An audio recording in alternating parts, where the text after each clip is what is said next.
نیت راغلی مونږه هغه د علاقې او لویه احساسه وه او د پارټایم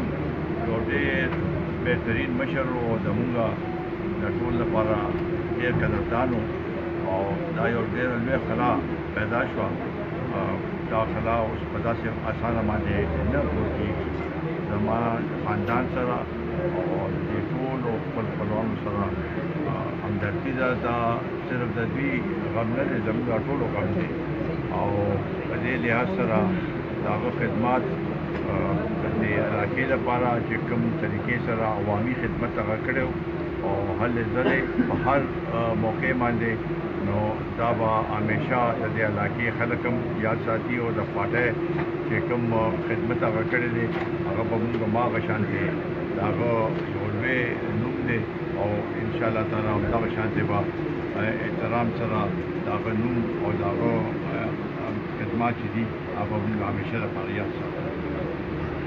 افغانستان کې جی پرون سفیر د افغانستان د سفیر لور اسلام آباد کې چې کوم د 100 غنټو لپاره ورکه شوی و طالبانو او د افغان حکومت د نماینده وب ملاقات روان دي د امن لپاره په قطر کې او نور صورتحال دغه تاسو په کوم نظر باندې ګورئ؟ ډېره افسوسناک واقعه وه زما نن سهار ما افغان سفیر سره خبرې وشوې په دې باندې چونکې هغه زموږ میلمه او د یو برادر ملک افغانستان چې زموږ ورسره یو وسیع تعلقات دي نو د هغې ملک نماینده و دلته او داسې واقعات په اسلام آباد کې پیښېدل دا زما په خیال زموږ لپاره افسوسناک خبره ده او چونکې نن سبا دا کوم صورتحال چې هغه دی په افغانستان کې او دا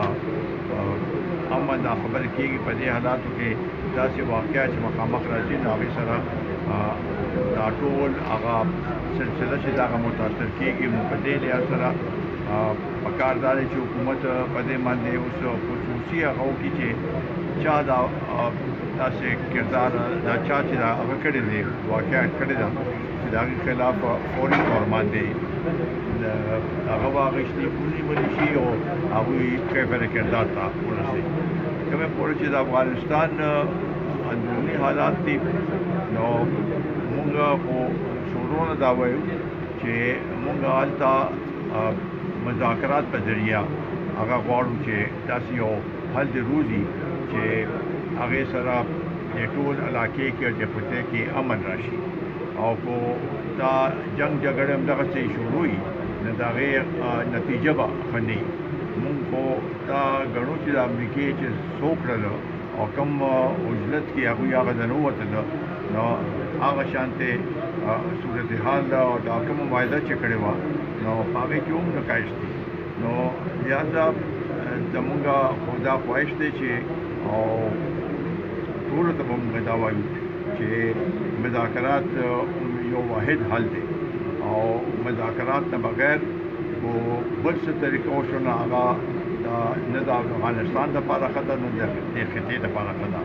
لہذا دا دوحه دا کوم مذاکرات چې روان دي دوحه کې پکار دا دی چې اوس پکې خصوصي طور باندې په دې کې توجه دې ته ورکړی شي چې زر ځکه چې حالات روزانه بدلیږي او زما به دا ګاونډي ممالک سمره ممالک چې دي د هغوی ته به هم زموږ دا درخواست دی چې په دې کې خپل حصه واچوي او بیا خاص کر هغه قوتونه چې کوم دلته په دې علاقې کې دي خو هغه چین دی او هغه روس دی نو هغوی د هم خپل یو کردار ادا کړي چې دلته امن راشي د افغانستان خلکو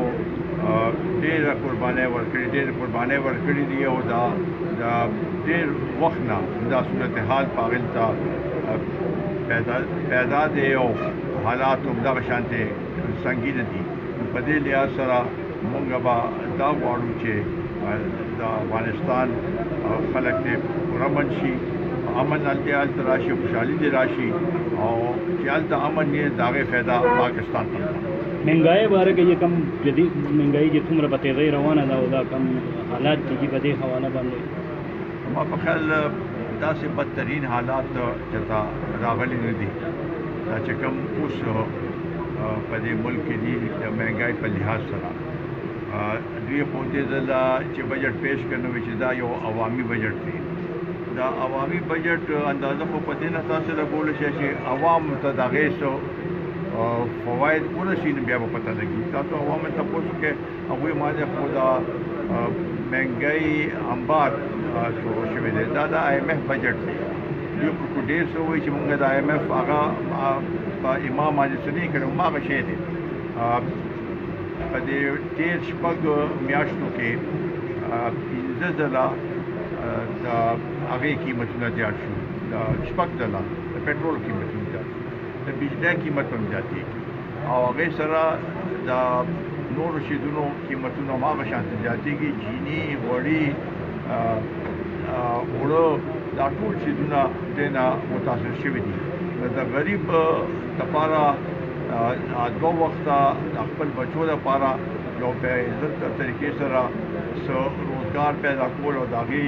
خپل بچو له د دو وخته روټۍ لپاره در په در ګرځي زما په خیال داسې صورتحال په دې ملک کې چې کوم دی دا موږ مخکې نو لیدلې او د دې خلاف موږ شدید احتجاج کوو چې دا اوس کوم د پټرولو قیمت او د ډیزلو قیمت زیات کړو او ورسره د بجلی دا کم طریقې سره چې لوډ شیډنګ کېږي او په دې سخته ګرمۍ کې عوام پریشانه دي هغه یو بل صورتحال دی نو دې حکومت موږ ته خو د دوی څه داسې کارکردګي ښکاري نه په دې دلته خو 8 کاله وشو او هلته دالې 3 کاله وشو او اوسه پورې څه کارکردګي موږ ته ښکاره نه شوه او په دا صورتحال یو ملک نو دې کې غریب دپاره اوسېدل ډېر مشکله ده نه نوکري ورته ملاویږي نه روزګار نور مواقع شته او بیروني ملکونو کې چې کوم خلکو خپل روزګار کو سعودي کې په یو ای کې هغوی ته هم پریشاني ده بلکې واپس تلو کې چې کوم طریقې سره د جازونو د هغې د ویکسین والا مسله جوړه شوې وه او در په در د دې خاص کر د دې ملکنډ ایجنسۍ ملکنډ ډویژن دا هغه خلک وو چې هغوی همداسې در په در ګرځېدله چا یې تپوس نه کوو نو دا صورتحال د ملک دپاره عمران خو په دې ملک باندې روسټ دی او یو سلیکټډ هغه دی او دا خو پکار ده چې چا روسټ دی چې هغوی په دې باندې سوچ وکړي چې دا د ملک باندې دا کوم تبعي راغلې ده دا خو عمران یو طرف ته د دې قصوروار دی او هغه ته موږ حکم درکوو نو هغه خلکو په دې کې هم هغوی برابر شریک مننه جی دا ویډیم په حواله باندې چې کوم تحریک روانو په پیری باندې هغه چې بدل کیږي په تاسو دا موسم حالات ته سړې ګوري داسې اوس د پی ډي ایم هغه شانتې جلسې او هغه په دې موسمي حالاتو کې کېدی نه شي د سوات ډېره کامیابه جلسه وه او ډېره مؤثره جلسه وه او اوس بله جلسه په 13 اګست باندې د په کراچۍ کې نو چونکې دا موسمي حالات هم داسې وو او د دې په وجه اصل بجټ هغه نو هغې په وجه لږ پکې هغه راغلی دی وقفه راغلی ده او بهرحال د پی ډي ایم بل یو مؤثر کردار دی او انشاءالله تعالی هغه مؤثر کردار به همدغه شانتې ادا کوي